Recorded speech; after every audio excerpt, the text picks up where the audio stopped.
Hey friends, welcome back to my YouTube video where I like to help my clients and take the stress out of moving, and that includes buying and selling a home, which translates into making that big move.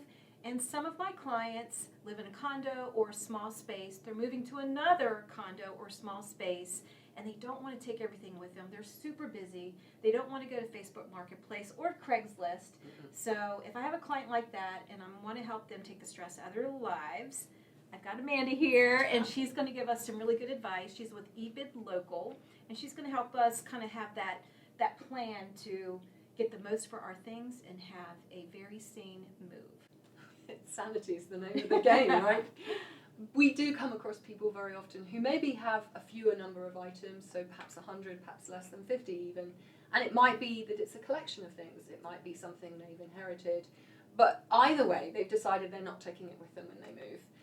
Because it's a smaller number of items, I get to play a matchmaking game. Ah. I do. It's lots of fun. So I will evaluate what those items are, and I will try to find the best possible match for my additional seller. This is what we call these people, to add their stuff into the inventory of a primary seller who has a whole house full. Oh, nice. It's beneficial to both parties. You're going to be drawing a big crowd of people. Get a bigger crowd of people, have a bigger inventory. We might have some very special items from the second seller. As long as they are not duplicates, then it makes sense to match people together.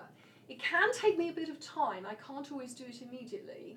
And it needs to make geographic sense. Sure. If the client number one is in Richmond, but client number two is in Roanoke, I usually don't put their things together. We try to make sense of it.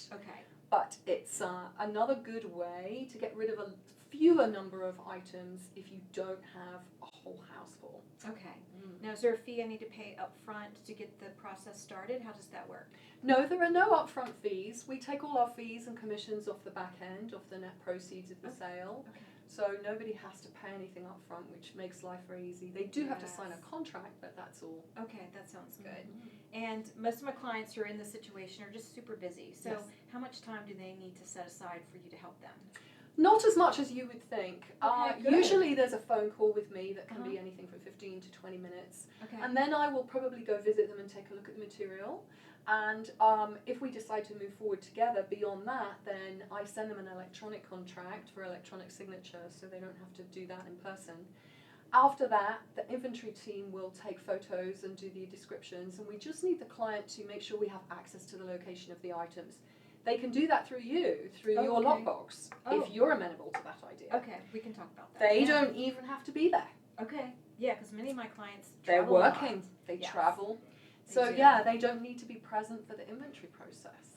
So eBid Local online means online, so nobody needs to come to the premises to even pick up the things. They do need to pick them up when they bought them. They do when they buy them. Once they're paid. So there'll be like one day that they can One day. There's a pickup day at the end of the auction for the winning bidders to collect the items they've won. I see how that works. Yeah. Good deal.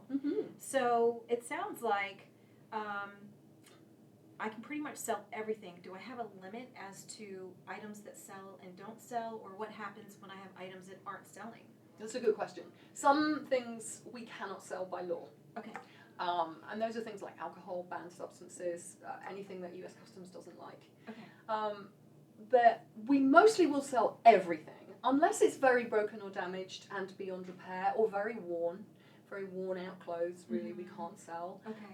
But anything vintage, anything antique, even certain stages of modern furniture and modern items are very popular, like mid-century modern, for example.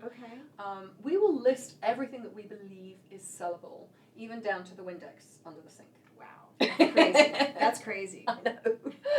Well, how do I know that I'm getting the best value for my money? So, because I know that my things have a certain value, how do you all take into account a value of something? That's a very good question. And value means different things to different people. In this market, the items that we put up for auction will sell for the maximum that any bidder is willing to pay. And at auction, the prices can only go up. They don't go down, unlike a yard sale or a tag sale, where somebody will try and beat you down or haggle you on price.